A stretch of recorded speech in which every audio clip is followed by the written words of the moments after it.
Dear Ravi, Manjusha from diamond city Surat Gujarat. आज हम लोग बहुत ही एक्साइटेड है आप लोगों से बात करके। दोस्तों आज हम लोग अपने बारे में बताएंगे, कैसे हम लोग इस बिजनेस में आए, कैसे इस बिजनेस को बिल्ड किया, कैसे एमरल्ड गए, कैसे डायमंड गए, कैसे फाउंडर डायमंड गए। और हमारी स्टोरी सुन के आप सबको ये विश्वास हो जाएगा, जब ये सिंपल कपल कर सकता है तो हम लोग तो कर ही सकते हैं। दोस्तों हमारी स्टोरी जानने के बाद आपको मालूम चल जाएगा कि आप आराम से डायमंड जा सकते हो। दोस्तों सबसे पहले तो हम भगवान का शुक्र अदा करते हैं दोस्तों कि हमें मनुष्य में जन्म दिया, हमारे इतने अच्छे माँ बाप दिए, इतने अच्छे फैमिली दिए दोस्तों, इतना अच्छा हमें बिजनेस हमारे नसीब में आया दोस्तों, इतने अच्छे अपलाइन मिले, इतने अच्छे डाउनलाइन मिले, इतनी अच्छी टीम मिली। सबके लिए एक जोरदार ताली दोस्तों, थैंकफुल टू ऑल। और दोस्तों मैं बहुत ही सिंपल और मिडिल क्लास फैमिली से बिलोंग करता हूँ। मेरे डैडी सिंपल A1GC कंपनी में नौकरी करते थे, अभी रिटायर्ड है। मेरी मम्मी सिंपल एक हाउसवाइफ है दोस्तों। मेरे दो छोटे सिस्टर है और मैं इकलौता भाई हूँ दोस्तों। मेरी शुरुआत की स्कूलिंग गुजरात की सबसे बेस्ट स्कूल सैनिक स्कूल बालाचड़ी से हुआ दोस्तों। स्कूलिंग के बाद मैंने इंजीनियरिंग किया, बी मैकेनिकल, और वो मैंने किया गुजरात की best college LD college of engineering Ahmedabad से दोस्तों। जब मैं फाइनल ईयर में था तब मेरा प्लेसमेंट एक बहुत बड़ी कंपनी में हो गई दोस्तों। और इंजीनियरिंग खत्म होते ही मैं सूरत आ गया नौकरी करने के लिए दोस्तों। सूरत में जिंदगी में मैं पहली बार आया था नौकरी करने के लिए। इससे पहले जिंदगी में मैं कभी भी सूरत नहीं आया था दोस्तों। और नौकरी की शुरुआत हो गई मेरी सूरत में। शुरुआत में तो दोस्तों नौकरी बहुत अच्छा लग रहा था, मजा आ रहा था। पहली बार पेमेंट मिल रहा था ना, सब कंपनी की फैसिलिटी अच्छी थी, कंपनी बहुत बड़ी थी। लेकिन जैसे जैसे दिन बीतता गया, समय बीतता गया, वो जॉब थोड़ा सा बोरिंग लगने लगा, क्योंकि हर रोज सेम टू सेम काम करने थे। और वहां पे मैं अपनी मर्जी से कुछ काम कर नहीं सकता था। मुझे कंट्रोल करने वाला एक आदमी था जिसका नाम था बॉस, और मेरा बॉस मुझे बिल्कुल पसंद नहीं था दोस्तों। तो दोस्तों मैं अपने दोस्तों को बोलता था कि मुझे काम करना है और मैं अपनी मर्जी से काम करना चाहता हूँ, फ्रीडम से काम करना चाहता हूँ। तो मेरे दोस्तों हमेशा बोलते थे कि रवि फिर तो तेरे को खुद का बिजनेस चालू करना पड़ेगा। तो मैंने सोचा कि अगर खुद का बिजनेस चालू करना पड़ेगा तो मैं खुद का बिजनेस करूंगा, लेकिन मुझे फ्रीडम चाहिए और अपनी मर्जी से काम करना शुरू करूंगा। तो मैं अपने सभी दोस्तों को, सभी रिलेटिव, सभी संबंधियों को हमेशा यही बोलता था कि मैं तो जॉब थोड़े दिन करने वाला हूँ, 4-5 साल ही जॉब करूंगा और मैं अपना खुद का बिजनेस शुरू करूंगा दोस्तों। तो खुद का बिजनेस दोस्तों आप सबको मालूम है क्या, ट्रेडिशनल बिजनेस शुरुआत करने के लिए बहुत सारा इन्वेस्टमेंट और बहुत सारा रिस्क चाहिए। तो ये दोनों चीजों में से कोई भी चीज मेरे पास नहीं थी। ना तो मेरे पास इन्वेस्टमेंट था, ना तो पैसा था, और ना ही रिस्क लेने की ताकत थी दोस्तों। तो कोई भी ट्रेडिशनल बिजनेस में कर नहीं पाया दोस्तों। जब ट्रेडिशनल बिजनेस हो नहीं पाया तो मैंने सोचा चलो कुछ आगे पढ़ाई कर लेते हैं। तो मैंने पार्ट टाइम में मैनेजमेंट का कोर्स कर लिया दोस्तों। सूरत में एडमिशन ले लिया और मैनेजमेंट की कोर्स कर लिया। मैनेजमेंट का कोर्स खत्म होते ही 3-4 महीने बाद अचानक ही मेरे दोस्त का एक फोन आता है कि रवि तो हमेशा कहता था कि बिजनेस करना है, बिजनेस करना है। मेरे घर में मेरा फ्रेंड आ रहा है जो एक बिजनेस बताने वाला है, जो पार्ट टाइम में कर सकते हैं, नौकरी के साथ साथ कर सकते हैं। उसमें बहुत इन्वेस्टमेंट की भी जरूरत नहीं है और बहुत रिस्क भी नहीं है। तो अगर तुझे समझना है तो तू मेरे घर पे आ सकता है। देखिए मेरे इन्वाइट नहीं किया, मेरे दोस्त को इन्वाइट किया और उन्होंने भी मुझे इन्वाइट कर लिया। कहते हैं ना कि लॉ ऑफ अट्रैक्शन, कोई भी चीज अगर दिलो जान से आप चाहते हो और फोकस रहते हो तो वो चीजें ऑटोमेटिकली अट्रैक्ट होकर आपके पास आना शुरू हो जाएगी। तो वही चीज मेरे साथ हुआ दोस्तों। तो मैं तो बहुत ही एक्साइटेड हो गया और नौकरी के बाद घर जाके जल्दी से तैयार होकर मैं अपने दोस्त के घर आ गया। और वहां पर मेरे स्पॉन्सर आए और उन्होंने एमवे बिजनेस 1 घंटे के अंदर पूरा सा प्लान समझाया, कैसे पैसा आता है, कंपनी क्या करती है। लेकिन सही बताओ 1 घंटे के प्लान में मुझे कुछ भी समझ में नहीं आया। अगर आप ऐसे हो कि पहली प्रेजेंटेशन में अगर आपको एमए समझ में नहीं आया हो तो भी आप एमए बिजनेस कर सकते हैं, तो भी आप डायमंड जा सकते हैं दोस्तों। फिर मैंने बिजनेस करने का डिसीजन लिया, क्योंकि जो मेरे स्पॉन्सर थे मेरे साथ ही पढ़ाई करते थे मैनेजमेंट के कोर्स में, तो मैं उनको जानता था और मुझे मालूम था कि कुछ गलत चीजें मुझे नहीं देंगे। और relationship is more important in business.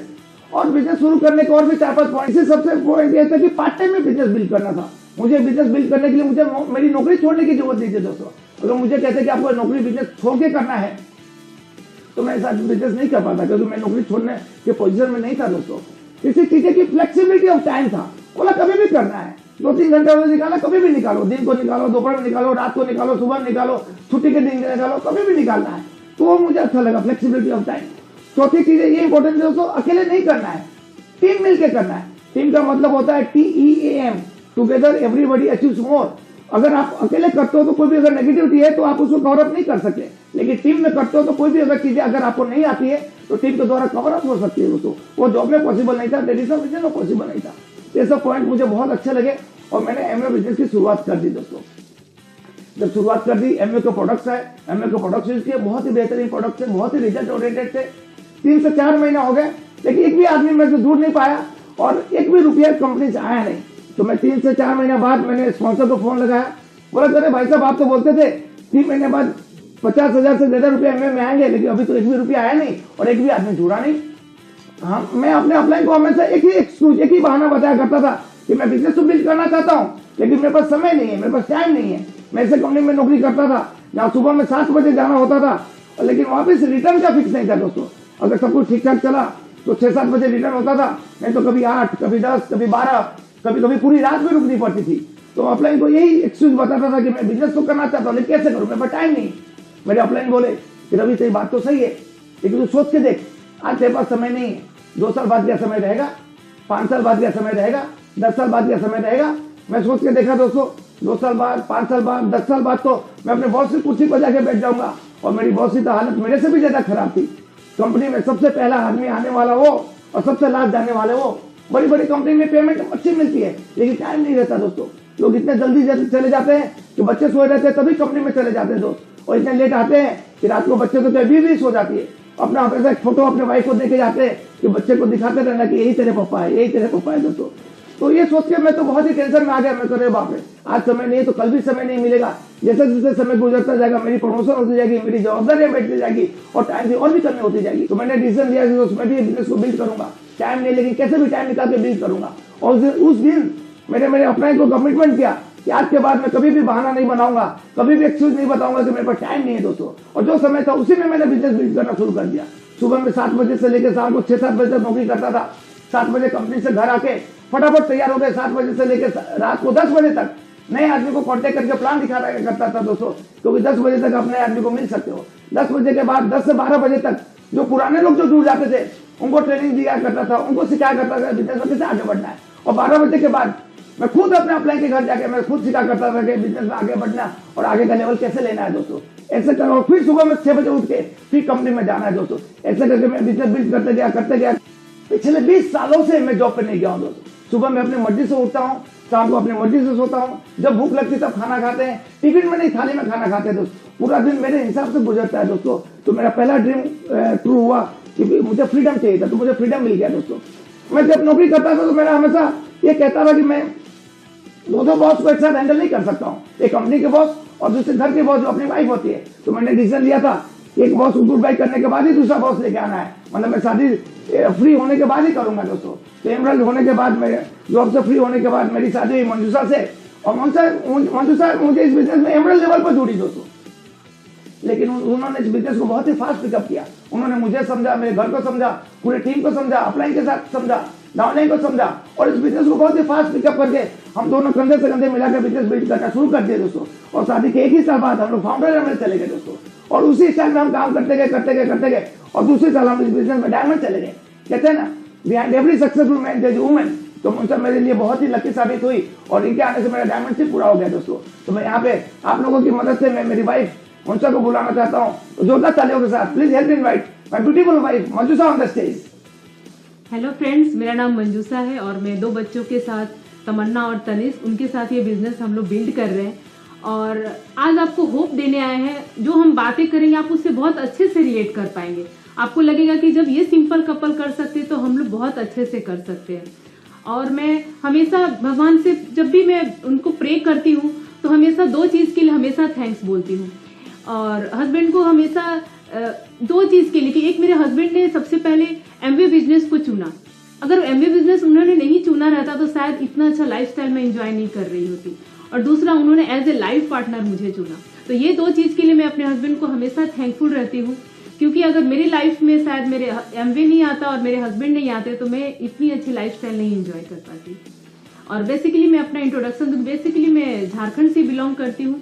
मेरे फादर बोकारो स्टील प्लांट में काम करते थे, अभी वो रिटायर है। मेरी मम्मी हाउसवाइफ है। हम 4 बहन हैं और 1 भाई है। और हम चारों बहन में मैं सभी भाई बहन में मैं सबसे बड़ी हूँ। तो एज ए फादर उनको भी टेंशन रहता था कि लड़कियां 4 है तो मैरिज करने का जल्दी करना चाहिए। और मैं बड़ी थी और मेरी जस्ट एजुकेशन तो भी चल ही रही थी, लेकिन फिर भी माइंड में था कि अगर कुछ अच्छा लड़का मिले तो हम शादी कर देंगे। और जैसे इन्होंने बताया कि इनकी 2 सिस्टर थी, छोटी सिस्टर, तो लॉ ऑफ अट्रैक्शन देखिए, इन्होंने अपनी छोटी सिस्टर का मैरिज कहाँ फिक्स किया? बोकारो सिटी में, जस्ट मेरे घर के बाजू, नेबर में। और वो अंकल के साथ बहुत अच्छा हमारा रिलेशनशिप था। जब वो मैरिज फिक्स करने आए तो उस घर के लोगों ने बोला कि इस घर में एक लड़का भी है, आपकी लड़की का आप शादी की बात कर सकते हैं। तो मेरे फादर को भी बहुत अच्छा लगा, सब कुछ देखा, उन्होंने शादी बोला कि हम ये शादी कर सकते हैं लेकिन अगले साल करेंगे, 1 साल बाद, क्योंकि जस्ट वो अपनी सिस्टर का मैरिज करने आए थे। उस समय हमारी शादी फिक्स हो गई अगले साल के लिए। और उनके उस शादी फिक्स होने के कुछ महीने बाद इन लोगों ने बोला कि आपको एक पासपोर्ट बनवा के रखना पड़ेगा। तो हम लोग सोचे कि पासपोर्ट की क्या जरूरत है। एज ए नॉर्मल में देखती थी, जैसे हमारे घर में मेरे बड़े पापा है, कजिन ब्रदर, वो लोग फॉरेन जाते थे लेकिन जॉब की रिक्वायरमेंट के हिसाब से वो जाते थे। तो मुझे लगता था वो जाते थे लेकिन उनकी वाइफ कभी नहीं गई, उनकी वाइफ को कभी पासपोर्ट की जरूरत नहीं पड़ी। तो अगर जाना होगा तो वो जाएंगे, लेकिन मेरी पासपोर्ट की क्या रिक्वायरमेंट है।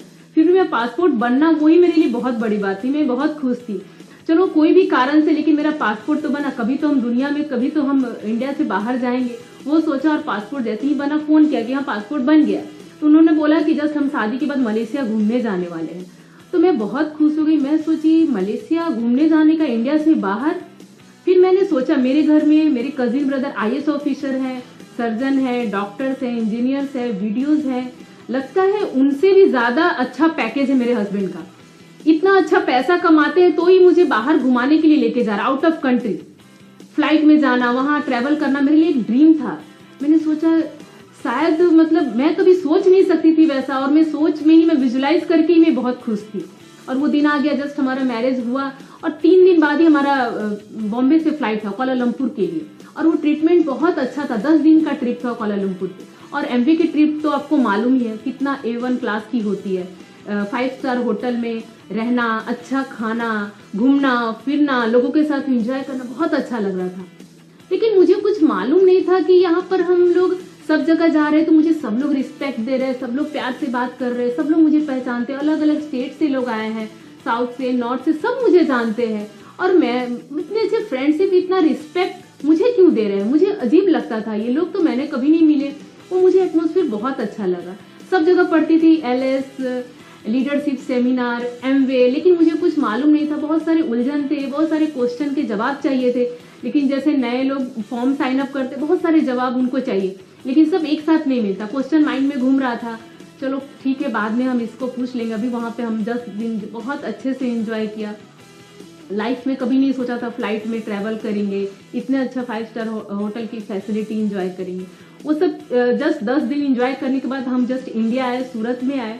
तो यहाँ देखा कि बहुत अच्छा बिजनेस है, बहुत बड़ा बिजनेस है। मेरे हस्बैंड फर्स्ट एमरल्ड, और इतनी बड़ी इनकी टीम है, बहुत बड़ा ग्रुप है। तो वो मुझे बहुत अच्छा लगा। और मेरे हस्बैंड ने क्या किया, मतलब मेरे को हमेशा सभी मीटिंग्स में लेके जाते थे और स्पेस देते थे कि खुद जाकर आपको समझना है कि बिजनेस है क्या।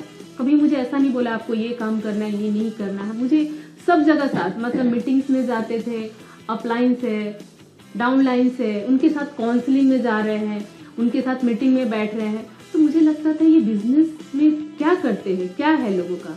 तो मैं उनके पास, वो मुझे ये चीज वहां पर देखने को मिला कि अगर हम क्या करते हैं नॉर्मल लाइफ में, क्या करते हैं हम डिग्री लेते हैं, हम सर्टिफिकेट में लेते हैं, ताकि हम क्या करते हैं क्वालिफिकेशन बढ़ाते हैं ताकि मेरी जॉब में आगे हम बढ़े, तो हमें लेना पड़ता है।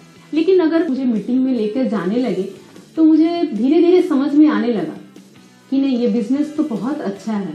नॉर्मल लाइफ में क्या होता है, जब हम अपनी पोजीशन को बढ़ाते हैं तो क्या करते हैं, डिग्री लेते हैं, अपनी क्वालिफिकेशन को बढ़ाते हैं, तब हम लाइफ में आगे बढ़ते हैं, जॉब में आगे बढ़ते हैं। लेकिन इस बिजनेस में मैंने क्या देखा कि आपको जब आगे बढ़ना है तो आपको लोगों को आगे बढ़ाना होगा। आपको अगर ज्यादा पैसा चाहिए तो सामने वाले को पैसा कमाना दिखाना पड़ेगा, उनको ज्यादा पैसा दिलाना पड़ेगा। विन विन का गेम लगा। और मुझे ऐसा लग रहा था कि लोग जब काउंसलिंग करते थे, बातें करते थे, तो उनको कितना ज्यादा पैसा आएगा, कैसे आप लाइफ में सक्सेसफुल होंगे, वो सब बात होते थे। कैसे सिल्वर जाना है, कैसे गोल्ड है, मतलब वो सब प्लानिंग करते थे जब काउंसलिंग देते थे, अपलाइन के साथ बैठते थे। तो वो सब मैं देखती थी और मुझे ये सब एटमोसफियर बहुत अच्छा लगने लगा।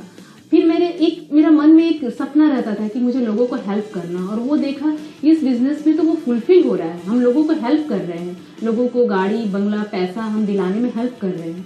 तो वो चीज़ मुझे बहुत अच्छा लगा कि ये बिजनेस तो अच्छा है, हम लोग, ये कपल बिजनेस है तो मैं इस बिजनेस को जरूर बिल्ड करूँगी।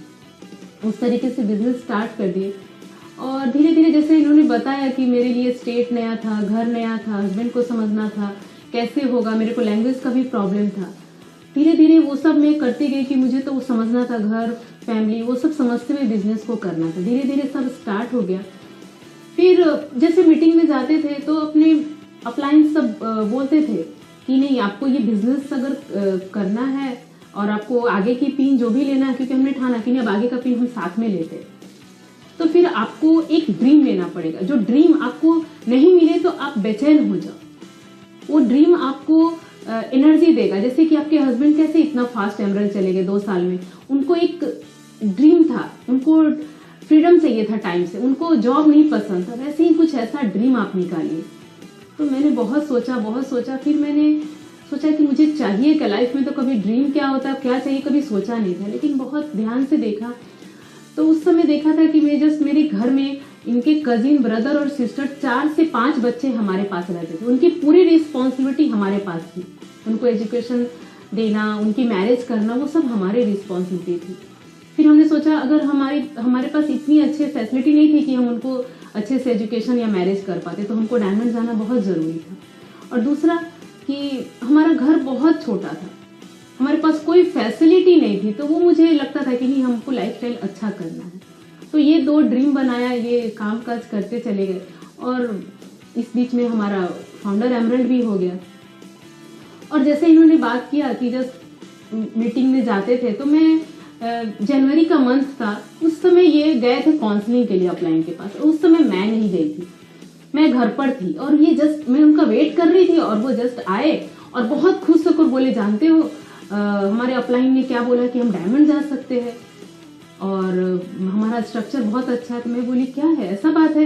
बोले हाँ, वो जस्ट आप मिल नहीं पाए तो हमारे घर आ रहे हैं, मिलते हैं और हमारा प्लानिंग करके देंगे। तो मुझे बहुत अच्छा लगा, ऐसा है? तो बोले हाँ, एक्चुअली मुझे अपलाइन को घर में बुलाना में बहुत कंफर्टेबल नहीं थी। एक्चुअली क्या था, हमारा बहुत छोटा घर था, तो हमारा जो लिविंग रूम था उसमें सिर्फ कारपेट बिछे हुए थे ताकि हमारे से मैक्सिमम लोग वहां बैठ सके, मीटिंग हो सके, लोग वहां प्रोडक्ट के बारे में समझ सके, डेमो हो सके। और फिर वो हमारे घर में इतने सारे लोग थे तो रात में गद्दे डाल के सो सके, वैसा हमारा लिविंग रूम का सेटअप था। किचन नहीं था, हमारे किचन की जगह हमने कंप्यूटर टेबल रखा था जहां हम बिजनेस का कुछ काम काज कंप्यूटर में कर सके। और किचन के नाम पे एक छोटा सा प्लेटफॉर्म था जहां मैक्सिमम 2 लोग वहां पे किचन में काम कर सकते थे। बहुत छोटा घर, छोटा मंदिर, छोटा बेडरूम, वैसा था। तो मुझे अच्छा नहीं लग रहा था कि अपलाइन आएगी कैसा लगेगा। फिर हमने सोचा अगर अपलाइन आती है हमारा ये सिचुएशन में तो हमको रियल गाइड कर पाएगी कि नहीं आप इस सिचुएशन में डायमंड जा सकते हो कि नहीं जा सकते हो। तो हमने बोला नहीं, उनको बुलाते, बातचीत करते। फिर वो आए, इतने खुश हुए, इतने एक्साइटेड होकर हमको बताया कि मालूम है आप इस साल ही डायमंड जा सकते हो, आपके तो ऑलरेडी 4th लेग क्वालिफाइड है, 5th और 6th में इतने अच्छे नंबर्स है, बस आपको काम करना है, वर्क इथिक तो है आपके पास, बस आपके पास इतना फास्ट आपको काम करना है, आपके पास मंथ बिल्कुल नहीं है, लेकिन आप कमिटेड होके काम करके दोनों लग जाओगे तो 100% डायमंडशिप अचीव हो जाए। तो हमें भी बात बहुत अच्छी लगी कि क्या बात है, अपलाइन बोल रही है, उनका फेथ हमने अपने पास रखा और बोला जब ये बोलते हैं तो हम काम करने से नहीं हटेंगे, हम जरूर डायमंड जाएंगे। और हमको डायमंड जाना भी हम डिले नहीं कर सकते थे क्योंकि जैसे बताया हमारे घर में बच्चे रहते थे और हमारी लाइफस्टाइल बिल्कुल बहुत सिंपल थी। बोले ठीक है, हम ये डायमंडशिप अपना कंप्लीट करते हैं। उसके बाद मेरा 8 मंथ चल रहा था, मेरी बेटी तमन्ना का बर्थ होने वाला था। उस समय मेरे पेरेंट्स का भी मेरे ऊपर फोन आता था कि आप बोकारो आ जाओ, आप हमारे पास, हम आपका केयर कर सकेंगे, क्योंकि मेरा 8 मंथ चल रहा था। और एक लड़की जो पहली बार माँ बनती है तो उसको सबसे अच्छा कहाँ उसको अच्छा लगता है, अपने माँ के घर अच्छा लगता है। मुझे भी अच्छा लग रहा था कि वहां जाएंगे सब कुछ अच्छा होगा, लेकिन मैं सोच रही थी कि अपलाइन ने ऐसा बोला कि आपको डायमंडशिप मिल सकता है, वो हमारा सपना पूरा हो सकता है, और दूसरा बच्चे के कारण मैं वहां चली जाऊं। वो एक डिसीजन लेने में बहुत मैं सोच रही थी कि करूँ कि क्या करूँ। मैं इनसे भी नहीं पूछी, अगर इनसे पूछते क्या करना है तो ये बोलते आप चले जाओ, आपके लिए वही अच्छा है। लेकिन वो मैं सोच में पड़ गई कि ऐसा नहीं हो सकता, क्योंकि अगर हम वैसा करेंगे तो जैसे इन्होंने एमरल्डशिप कंप्लीट किया अकेले, वैसे डायमंडशिप कंप्लीट कर ही देंगे, क्योंकि उन्होंने अपलाइन को कमिटमेंट दे दिया था। वो मुझे अच्छा नहीं लगा कि नहीं, मेरा कंट्रीब्यूशन तो डायमंडशिप में होना चाहिए, नहीं तो मुझे गिल्टी फीलिंग होगा। ये डायमंडशिप अचीव हो जाएगा लेकिन मुझे अंदर से अच्छा नहीं लगेगा कि ये पिन मैंने उसमें कुछ काम नहीं किया। फिर मैंने ही डिसीजन लेकर पेरेंट को फोन किया कि हमने अपलाइन के साथ प्लानिंग किया है, डिस्कस किया है, और हमारा जो सपना है डायमंड जाने का हमें इस साल अचीव होने वाला, हम उसके लिए कामकाज कर रहे हैं, हम आपके पास नहीं आ सकते। वो इतना आसान नहीं था लेडीज के लिए, वो बहुत टफ मेरे लिए सिचुएशन था। लेकिन मैंने सोचा जो कुछ भी मेरे साथ होना होगा वो यहाँ भी होगा और वहां भी होगा, सब भगवान के ऊपर सौंप दिया और पेरेंट को बोला आप हमारा हम आपके पास आएंगे ब्लेसिंग लेने के लिए, बच्चे के साथ आएंगे, आप हमें फोर्स नहीं करना अपने पास आने के लिए। मैं यहाँ पर डायमंडशिप में इनके साथ काम करना चाहती हूँ। वो लोग भी बहुत खुश हो गए, कोई बात नहीं, आपको बेस्ट विशेस हमारे साथ है, आप आराम से अपना डायमंडशिप में काम करें। उसके बाद हम लोग उसमें काम काज में लग गए, आराम से अपना ड्रीम के ऊपर फोकस हो गए। और जनवरी का मंथ था, फिर फरवरी में मेरी बेटी तमन्ना का बर्थ हुआ और नॉर्मल डिलीवरी हुआ और शायद मैं 8 से 10 दिन का रेस्ट ली और उसके बाद काम काज में लगे, क्योंकि हमारे पास बहुत लिमिटेड टाइम था, ओनली 6 मंथ से। तो हम काम करते गए और इतना आसान नहीं था बच्चे के साथ बिजनेस को बिल्ड करना। लेकिन अपना एटीट्यूड मैंने नजरिया है ना पॉजिटिव रखा। वो नहीं सोचा कि ये बच्चे हैं, हमारे घर में कोई फैसिलिटी नहीं है, सर्वेंट नहीं है, कोई हमारे पास ड्राइवर नहीं है, तो कैसे ही बिजनेस बिल्ड होगा, ऐसा कभी नहीं सोचा। मैंने एटीट्यूड मतलब पॉजिटिव ही रखा। जैसे एक स्टोरी के थ्रू मैं बताना चाहूंगी। एक पिता था, वो अपने बच्चे के साथ टेरेस पे पतंग उड़ा रहा था। तो उसके बच्चे ने बोला पापा ये पतंग ऊपर टिका कैसे है? तो बोले कि डोरी के कारण। तो बोला डोरी के कारण, मुझे तो लगता है डोरी इसको ऊपर नहीं जाने दे रही है। बोले ठीक है हम लोग चेक करके देख लेते। तो फादर ने डोरी को तोड़ दिया, तो कुछ देर में क्या हुआ, पतंग नीचे आ गया। तो हमारी लाइफ में भी ऐसा ही होता है, हम सोचते हैं कि वो चीज हमें आगे नहीं बढ़ने देता, वो चीज हमें रोक रहा है, लेकिन ऐसा नहीं होता, उसी के कारण हम आगे जाते हैं।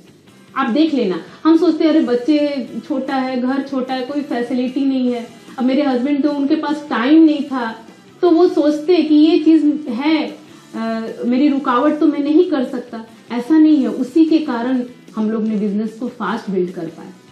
और मैंने डिसीजन लिया कि नहीं, कुछ भी सिचुएशन हो, हमें बिजनेस को 100% पूरा कमिटेड होके करना है और पूरा कामकाज के साथ लगे। बच्चे छोटे थे, रात में कितनी बार सोए नहीं सोए, सुबह उठ के मैं एनर्जी के साथ पूरे कामकाज करती थी, घर के कामकाज करना, खाना बनाना, बच्चे को देखना। मेरे घर में कोई वॉशिंग मशीन, कोई हेल्पर, कोई सर्वेंट, कुछ नहीं था मेरे पास, सब कुछ मैं ही काम करती थी। और मैंने ये सोचा था, मेरे हस्बैंड जब एमरल्ड गए थे तो वो जॉब के साथ गए थे, 12 घंटा टफ जॉब करते थे, उसके बाद आकर ये बिजनेस को किया, तो मैं क्यों नहीं कर सकती? मेरा भी ये जब है सुबह से शाम वो सब मेरे काम है, उसके बाद फिर हम अपना बिजनेस में टाइम दे सकते हैं।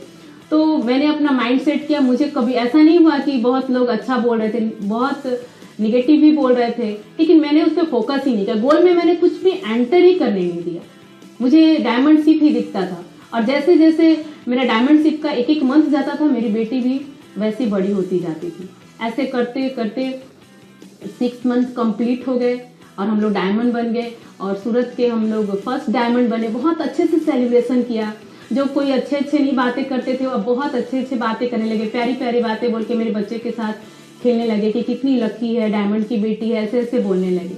उसके बाद मालूम है एमवे ने हमारा जो LS ट्रिप होता है उसमें हमारी बेटी को बोला आप इसको लेके जा सकते हैं, और सिंगापुर का ट्रिप था।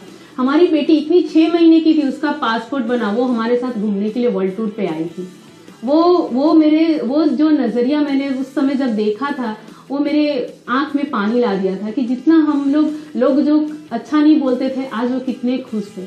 तो कभी कभी आपको टफ टाइम रहेगा, लेकिन कभी भी हम जब कामयाबी के लिए आगे बढ़ते हैं तो आपको बहुत सारा कुछ तो कुर्बानी देना ही पड़ता है। तो वो जस्ट आप उसको ओवरकम कर लेना, सब कुछ अच्छा हो जाएगा।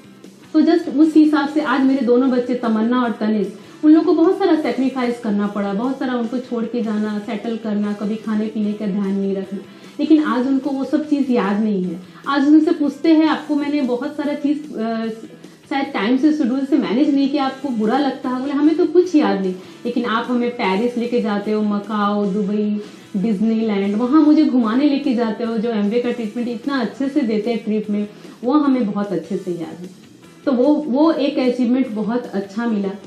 दूसरी चीज जो हमने बात की थी कि जो इनके कजिन ब्रदर और सिस्टर थे, 4 से 5 बच्चे, उनकी एजुकेशन बहुत अच्छी से कर पाए, उनकी मैरिज हम लोग बहुत अच्छे से कर पाए। अगर हम लोग डायमंडशिप डिले करते तो शायद हम लोग इतनी अच्छे से उनको लाइफस्टाइल नहीं दे पाते, वो बहुत अच्छे से किया। और जो हमारी जो मेन जो थी, मेरी जो घर बहुत छोटा था, तो हमने वो घर एक अपना ड्रीम हाउस फुल्ली फर्निश्ड डायमंडशिप कंप्लीट करने के बाद परचेज किया। मुझे याद है जब मेरी बेटी छोटी थी तो उसको खेलने की जगह नहीं होती थी, उसका पलना रखने का स्पेस नहीं होता था। आज उसके पास खेलने की जगह, स्टडी करने के लिए उसके लिए रूम है, उसके लिए बेडरूम्स है, हमारे लिए बेडरूम्स है, हमारे पेरेंट्स के लिए बेडरूम्स है, गेस्ट रूम के लिए पेरेंट्स है, लिविंग रूम है, काउंसलिंग रूम है, लाइब्रेरी है, स्टडी है, पूजा रूम है जहाँ पूरी फैमिली के लोग बैठ के पूजा कर सकते हैं, मीटिंग हॉल है, होम थिएटर है, इंटरटेनमेंट के लिए कितने सारे लोग भी वहां पे मूवी और इंटरटेनमेंट कर सकते हैं, गार्डन है, टेरेस है, स्टोर रूम है, सर्वेंट क्वार्टर है। ये सब चीज हमें कभी नहीं मिल पाता अगर हम ये बिजनेस नहीं करते थे। सब कुछ इस बिजनेस ने हमें दिया। और मालूम है, जो हमें मंजिल जहां तक जाना था, जो मंजिल हम सोच रहे थे, वो हमें खूबसूरत मंजिल मिल गई थी। हमने रास्ते कभी नहीं देखे कि अरे इतना टफ है, इतने सारे कैसे हम उसको करेंगे। बहुत अच्छे से हमने मंजिल को प्राप्त किया। कभी भी आपको लगे रास्ते खूबसूरत है तो मंजिल जरूर चेक कर लेना। रास्ते बहुत अच्छे होंगे लेकिन मंजिल तक पहुंचोगे तो वो आपको अच्छा नहीं लगेगा। अगर मंजिल अच्छा है तो रास्ते कैसे भी आप चल पड़ना। हमने भी वैसे ही किया। लास्ट में हम लोग को जो मंजिल मिला, आज उससे बहुत खुश है, बहुत हैप्पी है। मैं तो एमवे बिजनेस को मालूम है क्या बोलती हूँ, चंदन की तरह। जैसे चंदन दूसरे के माथे पे लगाते हैं तो हमारे भी उंगलियां महक उठती है। तो जस्ट इस बिजनेस को आप दिल से बिल्ड करिए। 100% जो आपके सपने होंगे सब कुछ भरपूर हो जाएंगे। फिर मुझे बिजनेस में धीरे धीरे मैं समझते गई और हर मीटिंग में जाती थी और मुझे समझ में आने लगा कि ये बिजनेस पूरा करके देगा। और मैं आगे मेरे हस्बैंड आपसे बात करूँ, उनकी डायमंड बनाने की बहुत अच्छी मास्टरी है। वो उनके वर्क एथिक्स और डिसिप्लिन, इतना अच्छा प्लानिंग उनका है कि वो डायमंड्स तो उनको बनाने की इतनी अच्छी सी क्वालिटी आप उनसे सीखिए। Just thank you and best of luck. Yes दोस्तों, ममसा के लिए जोरदार ताली दोस्तों। ममसा ने डायमंडशिप के लिए बहुत बड़ी सेक्रीफाइस किया दोस्तों। और इन्होंने बताया कि घर, दोस्तों मुझे अभी भी याद है जब मैं नौकरी करता था तो बहुत ही छोटे घर में रहते थे दोस्तों। 1 BHK, 1 बेडरूम हॉल किचन, जिसका साइज था टोटल 600 स्क्वायर फीट। और उस छोटे से घर में हम लोग टोटल 10 लोग रहते थे दोस्तों। मैं, मेरे पेरेंट्स, 2 सिस्टर, 5 लोग। और 5 लोग हम अंकल के बच्चे को रखते थे उनके हायर एजुकेशन के लिए, उनके कैरियर के लिए दोस्तों। और मुझे अभी भी याद है अपार्टमेंट का सबसे पहला मेंटेनेंस मैं जाके देता था, क्योंकि हम लोग आधा पानी तो हम लोग यूज करते थे दोस्तों। और वो छोटे से घर से ही हम लोग डायमंड गए दोस्तों। और डायमंड जाने के बाद मोहन ने जो बताया, हमने नया जो ड्रीम हाउस लिया दोस्तों, दैट इज 6000 स्क्वायर फीट। मतलब 600 से सीधा 6000 स्क्वायर फीट के घर में हम लोग शिफ्ट हुए। 10 टाइम्स बिगर दोस्तों। ये घर आज इतना बड़ा है कि एक दूसरे को ढूंढने के लिए मोबाइल करना पड़ता है कि भाई आप कौन से रूम में हो। तो ये ड्रीम कम ट्रू दोस्तों। और हम एमवे बिजनेस से पहले कभी भी हम कहीं घूमने नहीं जाते थे। मुझे अभी भी याद है, इवन मेरा कोई भी कभी भी आउट ऑफ कंट्री नहीं गए। इवन मैं खानदान का पहला ऐसा आदमी हूँ जिन्होंने पासपोर्ट बनाया। जब मैं पहली बार जब पासपोर्ट बनाने जा रहा था तो मम्मी को मैंने बोला कि मैं पासपोर्ट बनाने जा रहा हूँ। तो मम्मी बोली रुको रुको रुको, और बेडरूम में से 2 पासपोर्ट साइज फोटो लेके आई और बोली कि ये पासपोर्ट है तुम्हारा। कहने का मतलब हम लोग कितने सिंपल और कितने इनोसेंट फैमिली से बिलोंग करते थे दोस्तों। लेकिन आज एमवे बिजनेस की वजह से आज हम लोग मोर देन 25 कंट्रीज घूम के आए दोस्तों। और मुझे अभी भी याद आ रहा है, जब मैं नौकरी करता था तो पैसे की कमी होने के कारण मैंने सेकंड हैंड बाइक लिया था हीरो होंडा कंपनी का, और उसी बाइक से मैंने एमवे बिजनेस बिल्ड किया। उसी बाइक से मैं एमरल गया दोस्तों। अभी भी मुझे याद आ रहा है कि जब बारिश के सीजन में जब मैं प्लान दिखाने जाता था तो बारिश होती थी तो भीगते हुए जाते थे। कभी कोई प्लान कैंसिल नहीं करते थे। कभी कभी तो पूरे दिन में 2-3 बार हम लोग भीग के सूख जाते थे। रात को जब 12-1 बजे जब रिटर्न होते थे तो गलियों के कुत्ते पीछे दौड़ते थे दोस्तों। लेकिन आज 2 से 3 गाड़ियां हम लोगों ने नहीं खरीद ली। ममसा के लिए अलग गाड़ी है, मेरे लिए अलग गाड़ी है। मैं जो गाड़ी चलाता हूँ टोयोटा कंपनी का फॉर्च्यूनर गाड़ी है दोस्तों। आज भी लेट नाइट जब हम मीटिंग से आते हैं पूरे टीम की ड्रीम्स पूरे हो रहे हैं दोस्तों। हम लोग के पूरी लाइफ चेंज हो गई बिजनेस के कारण। हम लोग के सब सपने पूरे हो रहे हैं दोस्तों। और पूरे टीम में बहुत से लोगों ने नई गाड़ियां ली, बहुत से लोगों ने घर लिया। जब आपके टीम के लोग जब घर लेंगे, नई गाड़ी लेंगे तो आपको उससे ज्यादा खुशी होगा दोस्तों। बहुत से लोग एलएस क्वालिफाई कर रहे हैं, बहुत से लोग नए एमरल्स बने, बहुत से लोग डायमंड बने। हम लोग की टीम में ईडीसी भी है दोस्तों। तो हम सबके सपने पूरे हो रहे हैं और लाइफ पूरी चेंज हो रही है दोस्तों। एक महात्मा जी सुबह में मॉर्निंग वॉक के लिए सीशोर पे जाते हैं। वहां बताते हैं कि सी में हाई टाइड के कारण बहुत सी स्टार फिश आके किनारे पे लगी हुई थी और छटपटा के मर रही थी दोस्तों। तो महात्मा क्या करते, एक एक फिश को उठाते और वापस समुद्र में जोर से फेंक देते ताकि वो फिश की वापस जिंदगी मिल जाए। उतने में एक नौजवान आता है और महात्मा जी को पूछता है कि महात्मा जी आप क्या कर रहे हो। तो बोले सब मछलियों की जान बता रहे हैं। वो नौजवान बोलता है कि हजारों लाखों की संख्या में मछलियां हैं, स्टार फिश है, कितने % की आप जान बचा पाओगे। महात्मा जी मुस्कुराते हैं और उनके सामने झुक के एक मछली को उठाते हैं और जोर से समुद्र में फेंकते हैं। इस मछली के लिए 100% दोस्तों। तो वैसे ही दोस्तों